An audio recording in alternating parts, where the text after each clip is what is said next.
seperti sebuah spons. Dia akan menyerap segala sesuatunya itu semaksimal mungkin tanpa ada filter, tanpa ada penolakan. Kalau kita ingin mengubah dunia, kita harus memulai dari anak-anak. Itu. Mensyukuri perjalanan saya, kalau menurut saya bukan do what you love, but love what you do. Halo semuanya, kembali lagi di Sharing from Reality episode ke-15 nih. Hari ini so special, kita kedatangan tamu, seorang wanita karir, seorang Wonder Woman juga, dan kita sambut aja, beliau namanya Miss Ruth. Oke, perkenalkan nama saya Miss Ruth, dan ya mungkin bisa dibilang saya wanita karir, tapi pada saat ini saya lebih berkecimpung fokus pada passion saya, yaitu di dunia pendidikan anak. Pendidikan anak. Iya. Mungkin buat teman-teman yang di sana belum tahu Miss, boleh nggak diceritain dalam waktu 3 menit lah atau berapa menit backgroundnya Miss, seorang wanita karir, apa dari berkarir bidang apa dan lain sebagainya. Oke, jadi saya berkarir sebetulnya di bidang bisnis perdagangan ya agak beda konteks ya sama pendidikan sebetulnya. Tapi sebenarnya saya background utama saya dari dulu adalah sebetulnya di dunia pendidikan. Jadi sejak SMA udah mulai ngajar. Kalau dulu sekolah minggu ya namanya ya. Nah, itu awal mula saya mulai tertarik di dunia anak-anak, dunia pendidikan itu pada saat saya mengajar di sekolah minggu itu. Lalu kuliah saya ambil di jurusan sastra Inggris. Saya juga ambil spesialitinya di pendidikan. Terus saya setelah lulus ngajar juga, ngajar di sekolah Nat Plus waktu itu. Dan karena menikah, punya anak ya, otomatis agak meredup. Karir pendidikannya agak meredup, fokus ke pendidikan anak sendiri. Nah, setelah itu setelah beberapa tahun anaknya udah mulai besar, saya terjun ke dunia bisnis. Bisnis dulu, bisnis yaitu bisnis perdagangan besi dan baja. Besi dan baja. Ya, udah mulai tahun 2012 sampai sekarang, dan lately pengen kembali lagi ke dunia pendidikan. Mungkin karena passion, jadi saya pengen balik lagi ke dunia pendidikan, dan ada faktor-faktor lain yang membuat saya tergerak untuk ambil bagian mengubah anak-anak ini supaya mereka jadi lebih baik. Oke, luar biasa. Ngomong-ngomong dunia pendidikan kan luas nih. Kenapa kok milihnya itu yang benar-benar bayi banget ya tadi ya, 0 sampai 3 tahun ya? 0 sampai 3 kenapa tahun. itu alasannya? Oke, jadi pada umumnya ya anak-anak sekolah tuh biasanya di usia-usia 2 tahun paling kecil lah ya, atau 3 tahun, atau biasanya umumnya masuk mulai ke playgroup biasanya. Tapi saya melihat di sini sebenarnya pendidikan itu bukan dimulai pada saat anak itu sudah bisa siap masuk ke usia sekolah. Pendidikan itu dimulai pada saat anak itu sejak lahir. Begitu lahir, anak itu sudah bisa sudah seharusnya menerima pendidikan. Ya pendidikannya otomatis bukan pendidikan formal yang duduk seperti apa, tapi dengan keseharian anak-anak itu sudah mulai bisa menerima pendidikan. Dan justru di usia-usia ini adalah usia-usia yang krusial, yang penting sekali untuk membangun tumbuh kembang terbaiknya di usia jenjang-jenjang yang berikutnya.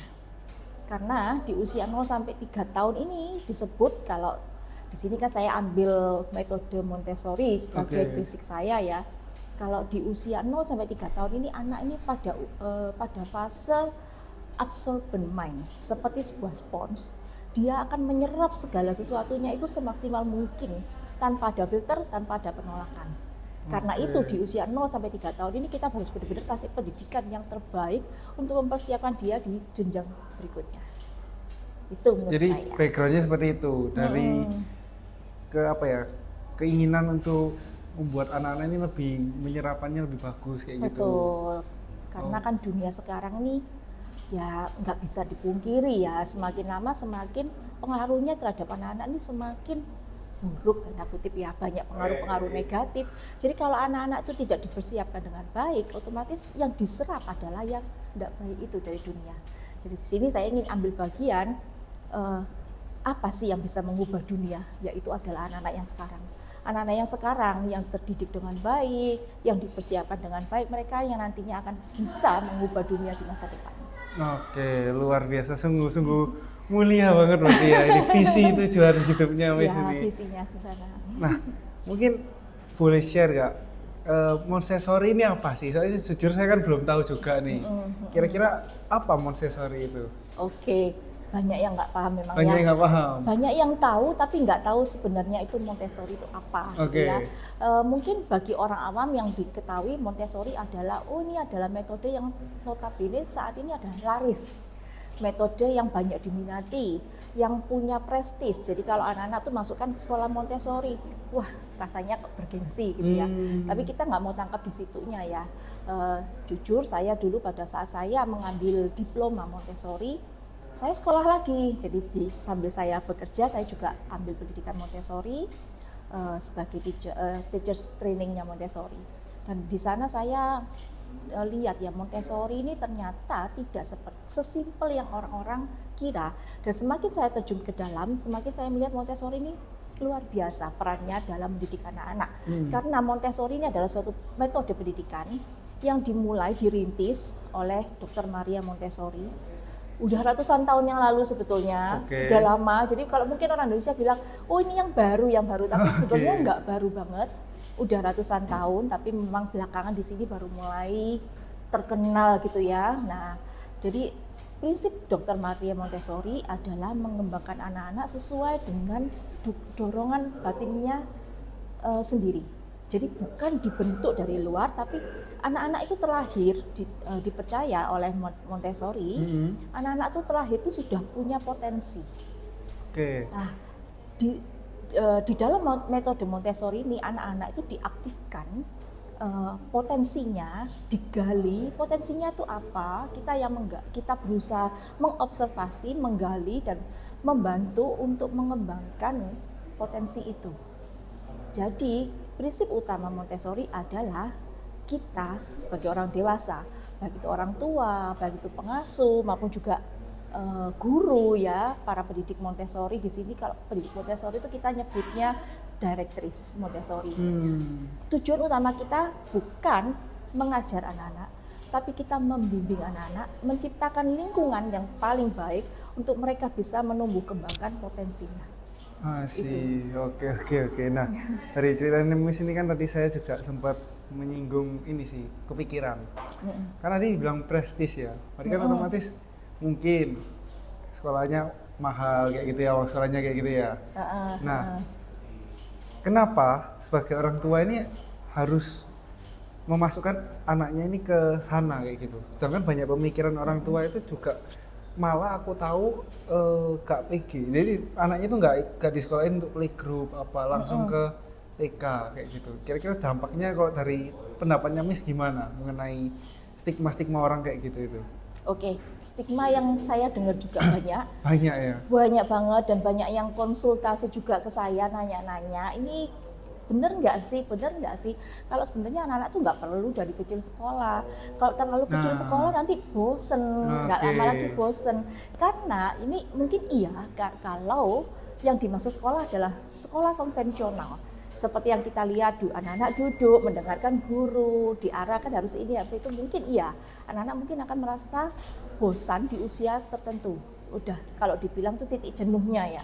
Tapi kalau sekolah yang dimaksud adalah sekolah yang mengembangkan potensinya, saya yakin anak-anak nggak akan bosan. Itu yang pertama. Lalu kedua, kenapa anak-anak itu harus disekolahkan sedini mungkin? Bukan karena ada juga ya yang menyekolahkan anak supaya ada yang jagain anak daripada di daycare, daripada di rumah dengan ART lebih bahaya, kan lebih baik di sekolah. Saya lebih percaya sekolah. Ya itu mungkin juga bisa ya, tapi tujuan utama anak-anak itu dari kecil disekolahkan seperti saya bilang tadi, supaya dari awal itu bisa dibimbing, dikembangkan sesuai dengan potensinya. Karena anak-anak tidak tahu, tidak akan bisa menemukan kalau kita orang dewasa tidak menciptakan lingkungan yang tepat untuk dia bisa mengembangkan potensinya itu. Nah, lalu pertanyaan kedua, kenapa harus ambil Montessori mungkin ya? Kok kayaknya Montessori itu mahal gitu ya? Mungkin itu adalah stigma yang muncul. Sebetulnya Montessori itu jauh dari kata mahal. Contohnya, kalau di sekolah konvensional mungkin akan mainan-mainan yang dipakai, mungkin mainan-mainan yang seperti mainan-mainan anak-anak yang tanda kutip saya bilang pricey, harus beli kayak gitu ya. Tapi Montessori bahkan di rumah pun kita bisa mendidik anak-anak hanya dengan menggunakan sendok dan mangkok atau piring, atau menggunakan sapu, menggunakan lap, menggunakan semprotan tanaman, apapun itu kita bisa pakai. Bahkan alat-alat yang ada di sekitar kita itu bisa kita pakai untuk mendidik anak. Itulah Montessori. Jadi saya menolak pendapat jika yang muncul di stigma di masyarakat, Montessori itu mahal. Enggak ya? Enggak, karena Montessori itu tidak menciptakan mainan, tidak menggunakan mainan, tapi menggunakan perlengkapan sehari-hari yang dipakai untuk keterampilan hidup itu sebagai metode dan fasilitas belajar anak-anak. Itu. I see. Montessori sama sensori, sama lah beda, Miss?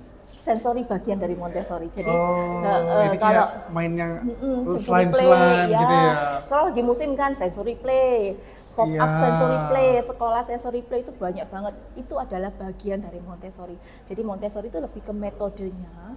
Jadi sensory play, Montessori dan sensory play sekolah konvensional mungkin agak sedikit beda. Tuh contohnya kalau sensory class nih ya, saya bicara contohnya kan yang ditanyakan sensory ya. Sensory class secara Montessori, kelas itu akan ketika anak masuk, kalau sekolah konvensional anak itu akan diarahkan, ayo mainan ini, gini caranya, mainnya gini, oh ayo tak bantu. Itu kalau sekolah konvensional, anak-anak dipaksa bisa mengerjakan aktivitas yang disediakan oleh sekolah. Tapi kalau Montessori akan berbeda, yang pure, yang otentik Montessori loh ya. Karena di sini sorry to say banyak sekolah-sekolah yang mengklaim Montessori padahal sebenarnya tidak Montessori juga, atau hanya parsial Montessori. Sekolah ini hanya pakai peralatan dari kayu-kayu udah bilang aku Montessori. Itu padahal Montessori lebih bicara ke teknik metodenya. Jadi kalau sekolah kelas sensory play yang otentik Montessori, anak itu begitu masuk akan dihadapkan dengan 3-5 macam aktivitas. Dan anak akan diberikan kebebasan untuk memilih aktivitas mana yang akan dia mainkan, yang akan dia pakai, akan dia kerjakan.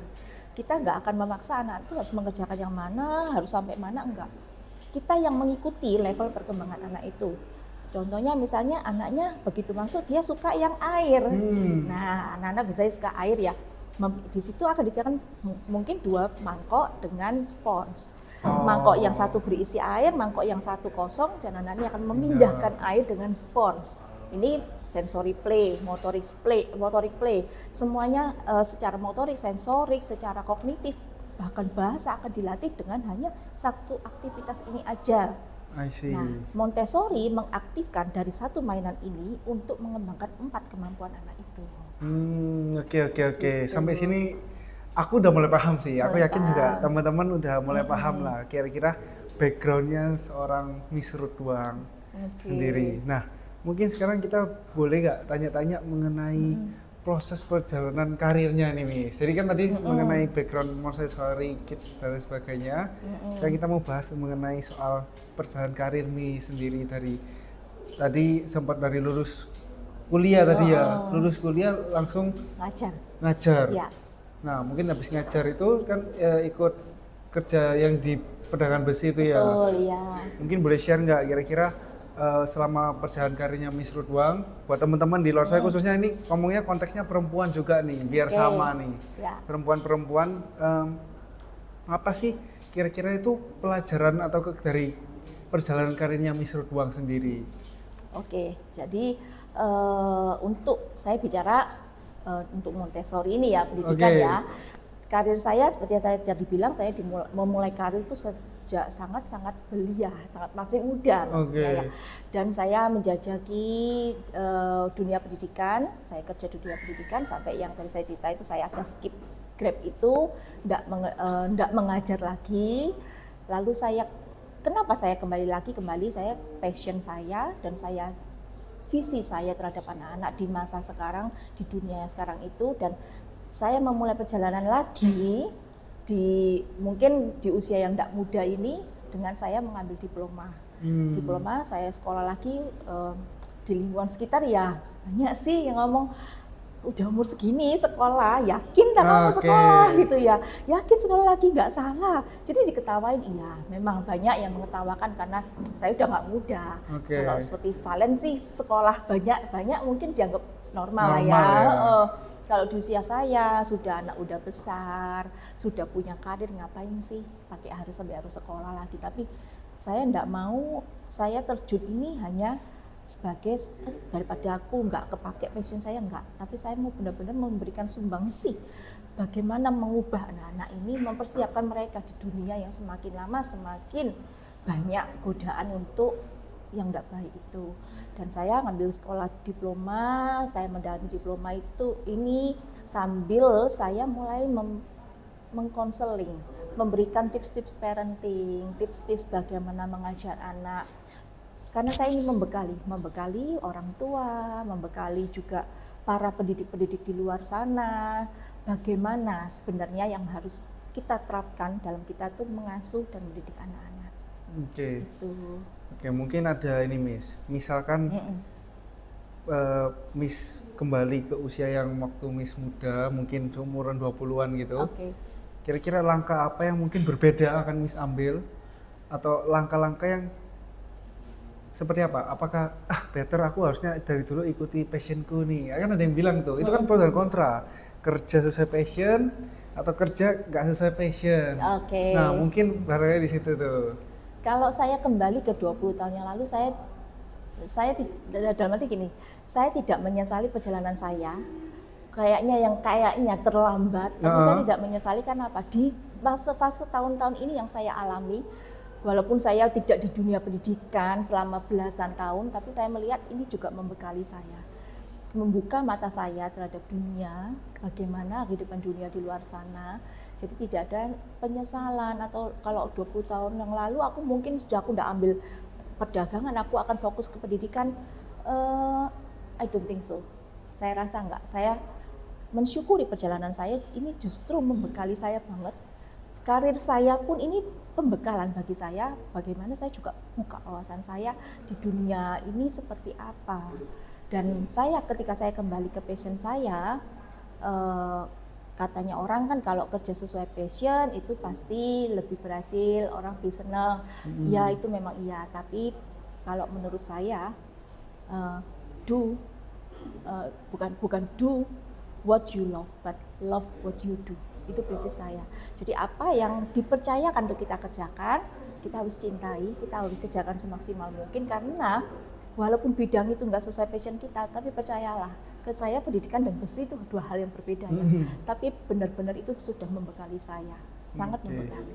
Jadi pelajarannya adalah tidak ada penyesalan karena hidup ini udah ada yang merancang gitu. Betul, ya. Tuhan kan merancang itu sesuai dengan rancangan yang terbaik kayak gitu. Jadi nggak usah khawatir. Mungkin teman-teman di sini ada yang banyak yang khawatir, ada banyak bimbang nih pilihannya mau ikuti passion atau enggak.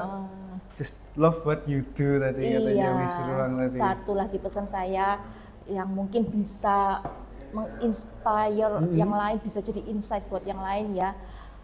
Ketika kita ditempatkan di suatu tempat, itu tidak ada kebetulan.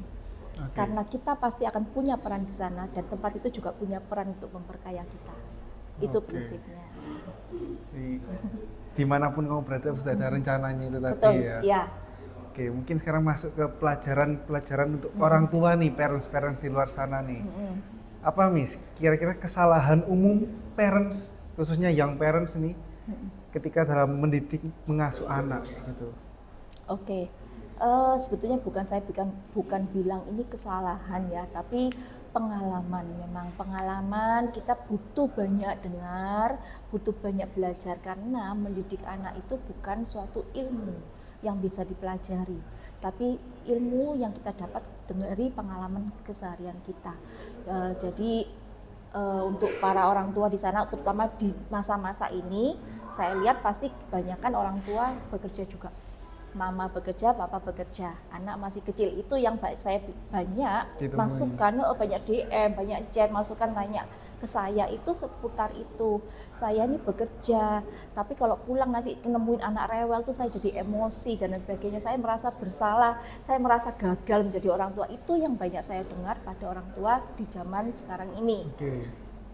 pesan saya buat para parents di luar sana, baik yang bekerja maupun yang mungkin mama-mama yang fokus sama anak-anak, tidak ada kata salah dalam mendidik anak. Yang ada adalah ketika kita mau mendidik anak, kita mau benar-benar membentuk anak kita ini siap menghadapi dunia nyata di luar sana, yang perlu kita persiapkan nomor satu adalah diri kita sendiri dulu. Yang mau diubah bukan anak kita, tapi kita harus siap membuka diri untuk mengubah diri kita dulu sebelum kita bisa benar-benar memberikan yang terbaik, lingkungan yang terbaik untuk tumbuh kembang anak. Dan itu juga yang sudah saya alami dan saya terapkan dalam ketika saya sudah mulai terjun di dunia pendidikan lagi ini, bahwa mungkin kalau dulu saya belum melek 100% ya, ternyata dan ketika saya sudah mempelajari lagi dan saya mendapati banyak sekali, kembali saya bilang bukan kesalahan tapi metode aja, penerapan yang kurang tepat aja. Sejak saya melangkah itu saya menetapkan diri saya harus mau berubah. Saya tidak bisa jadi diri saya guru yang seperti dulu, tapi saya harus menjadi seorang guru, seorang pendidik yang benar-benar bisa mensupport anak. Saya harus bisa mengubah diri saya sendiri. Jadi ini juga yang ingin saya sampaikan pada orang tua di luar sana, yuk kita mau berubah dulu, kita mau membuka diri kita untuk kita dibentuk dulu, untuk kita bisa memberikan yang terbaik buat anak-anak. Karena kalau aku ini benar, nggak mungkin itu salah, aku benar, percayalah, itu perubahan tidak akan terjadi. Susah. Betul, anak-anak tidak akan bisa berubah kalau kita tidak berubah dulu. Itu. I see, oke. Nah, ini mau ada studi kasus nih, Miss, juga penasaran nih. Misalkan nih kita ambil studi kasus skenario di mana kita punya anak nih, anak kita ini usianya ya mau masuk sekolah SD lah, let's say SD. SD itu kan juga namanya anak kan kita harus kasih pendidikan yang terbaik ya. Tapi satu sisi di kasus ini ya, ngomong kasus ini, kita misalkan mau di sekolah yang internasional itu bagi kita agak berat. Bagi orang tua itu main berat gitu untuk bayar SPP dan sebagainya. Nah, kalau misalkan mungkin boleh dari pengalamannya Miss atau gimana, tanggapannya Miss gimana? Apakah sebaiknya orang tua ini mengusahakan anak ini supaya bisa sekolah di internasional ini, atau ya udahlah nggak harus sekolah di internasional kok, di sekolah-sekolah yang national plus gitu it's okay kok kayak gitu. Nah, tanggapannya Miss gimana? Jadi mengenai keseimbangan antara pekerjaan orang tua dan kemampuan orang tua dan juga kepentingan dari anak itu sendiri, pendidikan anak itu sendiri. Kalau menurut saya sekolah kalau internasional itu yang bagus. Kan pendapat orang mungkin seperti itu ya. Sekarang kalau sekolah internasional itu kan anak-anak langsung sekalian belajar bahasa dan sebagainya gitu ya. Menurut saya enggak. Sekolah itu bukan ditentukan oleh sekolah mana yang bagus, tapi metodenya. Mungkin kita akan lebih fokusnya, kita jangan melihat ke ini sekolah ini punya prestis, orang-orang ini sekolah internasional, tapi mungkin kita lebih memilih, memang sebagai orang tua kita harus selektif. Sekolah mana yang terbaik untuk anak kita itu ya. Tapi kembali kita harus berpijak pada bumi gitu ya intinya ya. Berpijak pada bumi itu dalam arti kita sesuaikan dengan level kita, dengan level yang kita mampu segini. Banyak kok sekolah-sekolah yang bagus. Jadi bagus itu bukan mahal belum tentu bagus. Baik. Yang penting metodenya aja. Ada follow up questionnya nih. Gimana tuh cara menentukan sekolah ini bagus atau enggaknya? Dilihat dari apanya sih? Kalau pertanyaan saya kembalikan lagi, yang dicari ini bagus dalam arti bagus secara kualitas pendidikan atau kualitas karakter. Kalau menurut saya yang terpenting adalah kualitas karakter dulu, karena sekarang anak-anak pada orang tua ya maksudnya pada berlomba-lomba kan, anak TK contohnya harus bisa calistung. Nah, lomba-lomba cepet-cepetan. Anakku sekolah di sini itu cepat bisa calistung loh. TKA tuh jalan terbaca, ikutlah semua, FOMO kan, ikut sekolahkan anaknya ke sana. Padahal itu kan kualitas secara pendidikan. Ada yang jauh lebih penting daripada kualitas secara intelektual, yaitu kualitas karakter dan kemampuan internal anak. Contoh nih, anak A dan anak B. anak A terdidik dengan sekolah yang tanda kutip itu cepat ngajarin calistung. Akhirnya dia TKA sudah baca tulisnya tuh lancar gitu ya.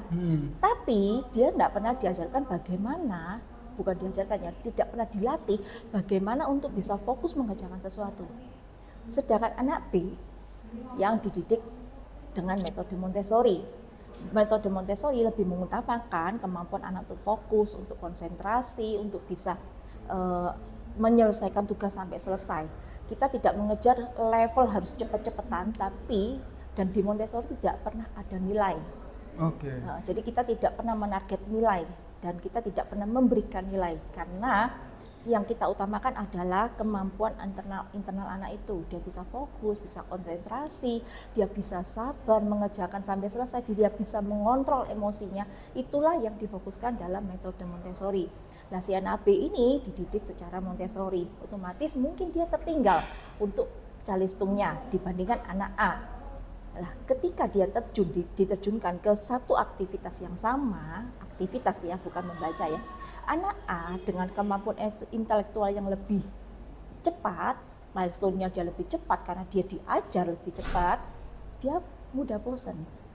Akhirnya untuk satu kegiatan yang sama, anak B walaupun dengan pelan-pelan karena kemampuannya di bawahnya, dia bisa selesai. Sedangkan anak A cepat kerjakannya tapi fokusnya cepat hilang. Baru kerja 15 menit udah toleh-toleh ke sana sini, enggak fokus, ditinggal pekerjaannya. Akhirnya yang selesai yang B. Mana yang dipilih? Pasti kita lebih pilih anak B. Nah, itu. Slow but sure ya. Betul. Kasihan loh anak-anak kalau ditarget harus kasih. Iya. Jadi kita lebih chill aja, lebih relax itu kalau sama anak-anak gitu ya. Nah, seberapa penting Miss nutrisi khususnya susu nih dalam tumbuh kembang anak, apalagi yang usia-usia masih kecil kayak gitu? Wah, itu faktor yang sangat-sangat penting. Kalau kita pendidik ini hanya mendidik secara dari luar ya, mendidik anak dari luar, tapi pasti butuh dukungan dari dalam juga. Makanan yang bergizi, susu yang cukup bagus nutrisinya itu sangat penting. Kenapa? Karena itu yang mempersiapkan otak anak. Kita hanya melatih, tapi otomatis anak itu sudah punya potensinya, sudah punya kemampuan otaknya yang mensupport. Kalau kita grojokin ini ya, tapi wadahnya itu tertutup, pastinya air nggak akan masuk maksimal. Tapi kalau tutupnya kita buka ini dengan nutrisi yang cukup, kita akan bisa isi air itu semaksimal mungkin. Jadi nutrisi yang cukup ini sangat-sangat perlu untuk mempersiapkan anak-anak ketika mereka menerima pelatihan pendidikan, itu juga akan sangat membantu.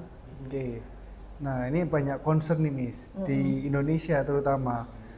Susu-susu anak, khususnya yang masih kecil itu tadi 0 sampai 3 tahun tadi. Ya. Itu kan banyak kan susu kaleng gitu ya. Nah, susu kaleng itu katanya banyak sekali gulanya, Miss. Iya. Nah, tanggapannya Miss seperti apa dengan produk-produk yang beredar di luar sana kayak gitu? Pernah dengar sugar rush kayaknya ya. Nah, itu benar. Jadi anak itu tidak boleh mendapat asupan gula dan garam yang tinggi. Garam ya? Iya, garam dan gula. Ini sangat-sangat membuat anak itu super aktif secara internal ya. Ada faktor-faktor dari luar juga yang bikin anak, contohnya misalnya anak nih banyak main HP. Dinamika di gadget itu bikin anak itu hyperaktif. Itu juga bisa, tapi nutrisi yang salah pun bisa mempengaruhi konsentrasi anak. Dan kalau dia tanda kutip yang dikatakan orang kan istilahnya sugar rush itu, gimana dia mau fokus belajar? Pasti kan nggak bisa.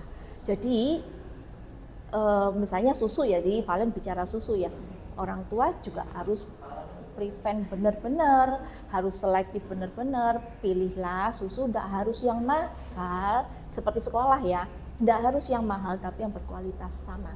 Susu atau makanan apapun, pilihlah yang nutrisinya itu bagus, nggak harus mahal itu.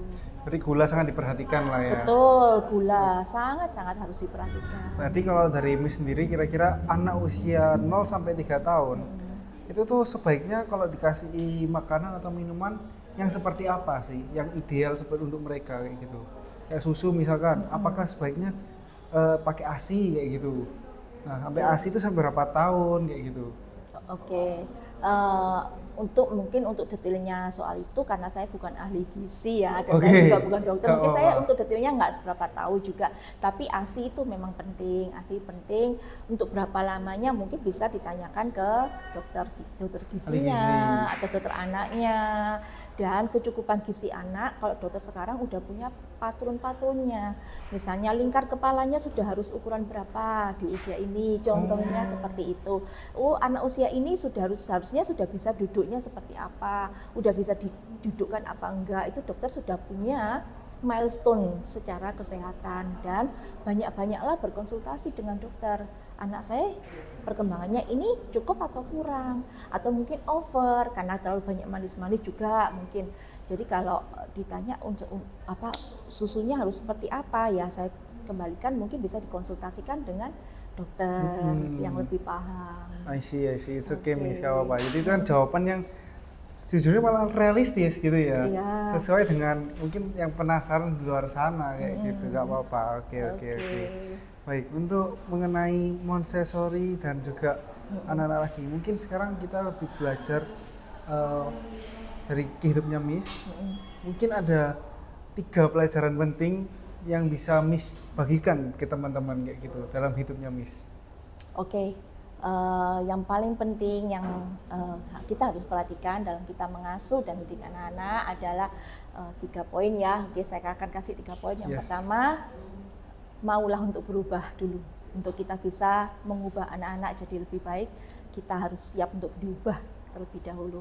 Lalu yang kedua, kita harus menjadi partner bagi anak, bukan menjadi aktor bagi anak.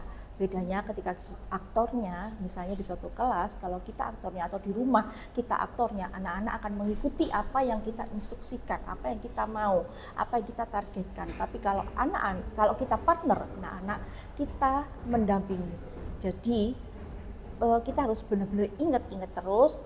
Menjadi prinsip ketika kita mengasuh dan mendidik anak adalah bahwa kita ini partner bagi mereka yang mempersiapkan lingkungan yang terbaik, memfasilitasi pembelajaran anak, tumbuh kembang anak supaya bisa maksimal.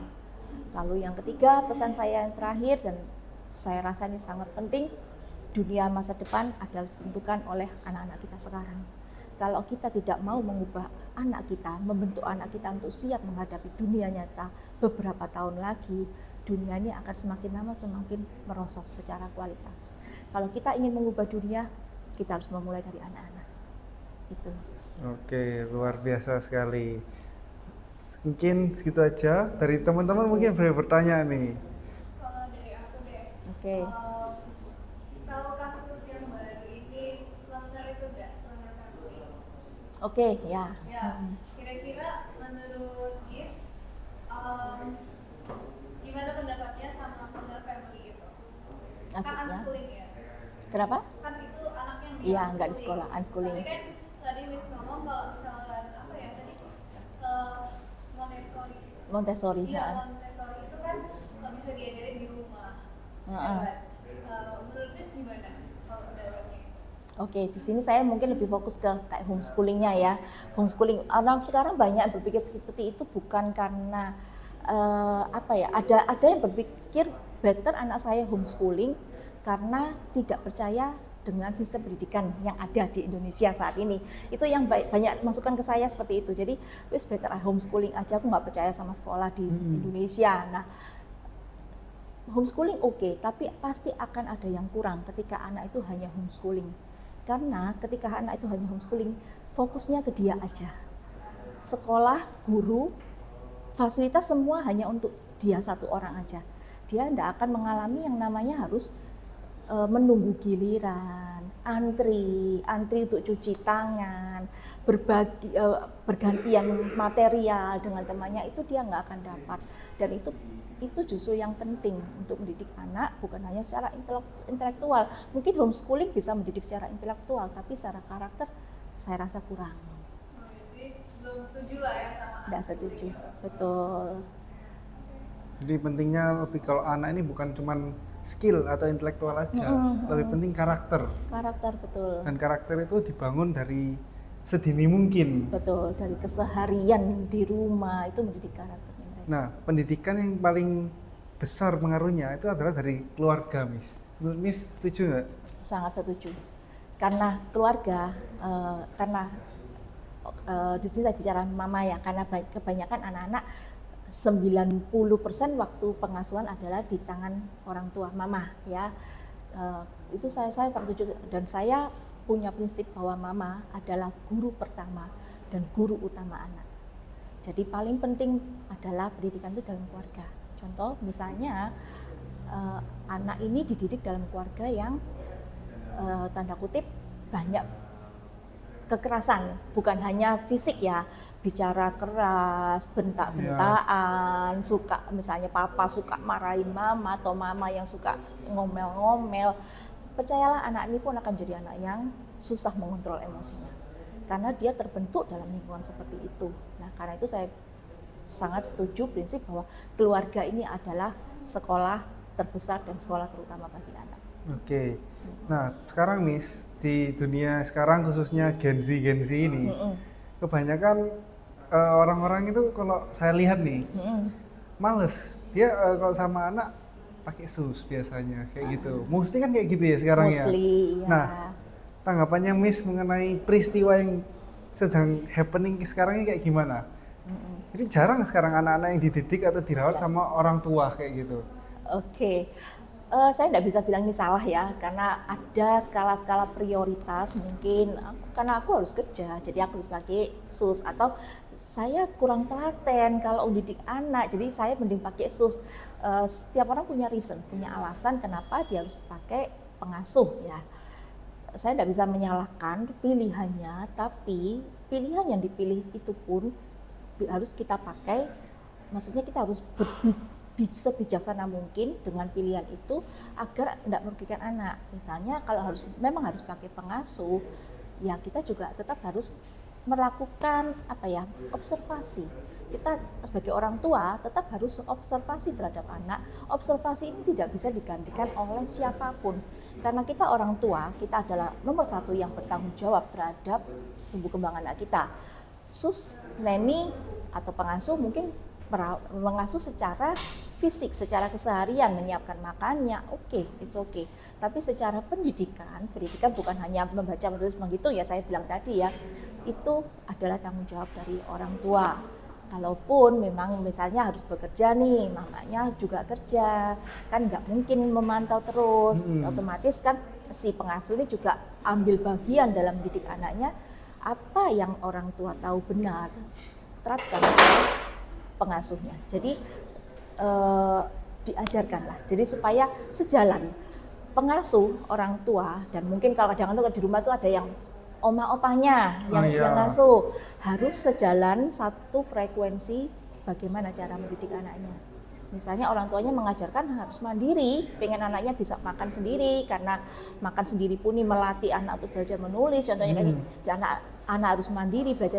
Kalau memang itu yang menjadi memang harus jadi kemauan anak-anak bisa mandiri, terampil, enggak apa-apa suruh pengasuhnya apa-apa, ya bisa diomongkan. Misalnya ke neninya sus, saya enggak, sus mungkin sayang sama anak saya, tapi anak saya juga harus belajar mandiri, jangan disuapin terus, dia juga harus bisa belajar makan sendiri. Jadi enggak ada yang salah dengan pilihan, tapi kita harus bijaksana dengan pilihan itu.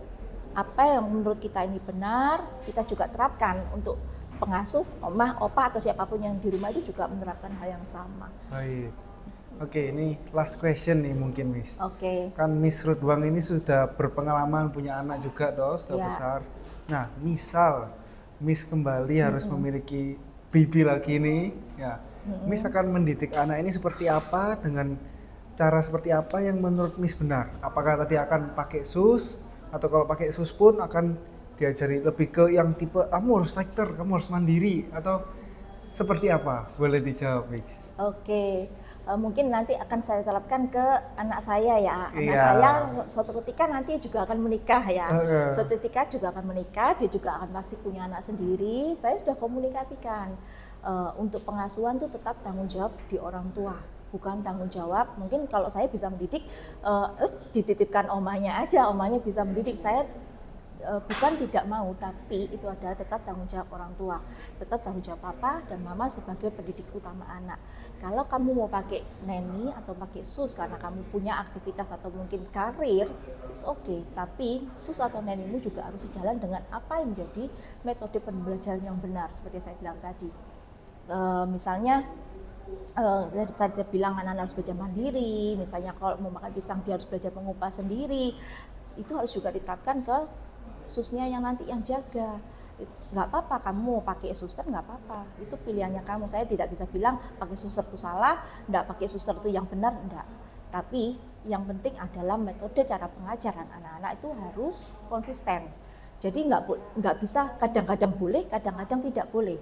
Kadang-kadang harus makan sendiri, kadang-kadang nggak boleh makan sendiri. Kalau sama mama aku harus makan sendiri, kalau sama sus enak aku disuapin, itu nggak akan berhasil. Gitu. Jadi apapun pokoknya harus sejalan. Betul ya. Lebih baik diajar mandiri atau diajari disuapin, Miss? Ya pastinya belajar mandiri. Mandiri ya pastinya ya. Satu, bukan hanya supaya anak ini mandiri bisa apa-apa sendiri, kita nggak repot, bukan. Tapi itu bekalnya mereka, suatu ketika mereka akan masuk ke dunia nyata, kalau mereka harus menghadapi suatu problem, mereka nggak give up easily. Mereka nggak mudah nyerah, karena mereka sudah biasa, fighting spiritnya sudah ada. Jadi end of the story, kalau ngajarin anak itu semandiri mungkin, tapi harus tetap pengertian dan ada batas-batas tertentu gitu. Betul, ada batasan-batasan. Jadi prinsip Montessori adalah ketika kita mengasuh dan didik anak, kita harus tegas, jelas, tapi kita tetap harus bisa memahami anak, kita harus bisa menghargai anak. Itu. Oke, baiklah, mungkin itu dia akhir dari Sharing from Reality episode ke-15 ini, teman-teman. See you in the next reality. Bye-bye.